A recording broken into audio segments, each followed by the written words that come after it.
এই লালমনিরহাটে সাম্প্রতিক সময় দুই একটি বিচ্ছিন্ন ঘটনা নিয়ে নানান ধরনের উস্কানিতে আমরা জড়িত হচ্ছি।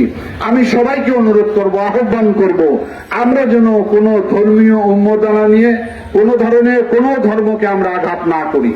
আপনি হিন্দু হতে পারেন, আপনি বৌদ্ধ হতে পারেন, আমি মুসলমান হতে পারি, আমরা যেন সকল ধর্মের মানুষকে শ্রদ্ধা ভালোবাসতে পারি।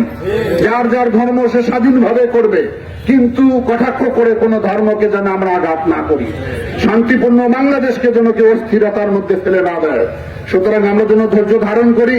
কোথাও যদি এই ধরনের বিচ্ছিন্ন ঘটনা ঘটে, তাৎক্ষণিকভাবে যত আমরা হামলে না পড়ি, ঘটনার তদন্ত করি, সহযোগিতা করি, যাতে আমাদের এলাকার শান্তি বজায় থাকে। কারণ বাংলাদেশ একটি সাম্প্রদায়িক সম্প্রীতির দেশ।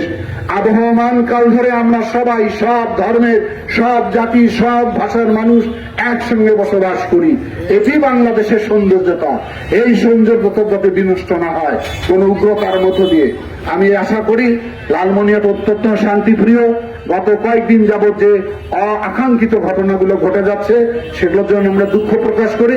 ভবিষ্যতে যাতে আমরা এ ব্যাপারে সবাই সজাগ থাকি, সাবধান থাকি, আমরা যেন কারো ধর্মের বিরুদ্ধে কোনো খারাপ কথা না বলি, আঘাতপ্রাপ্ত যেন মানুষকে না করি, ধর্মীয় মূল্যবোধে যাতে আমরা কোনো আঘাত না দিয়ে থাকি, এই আহ্বান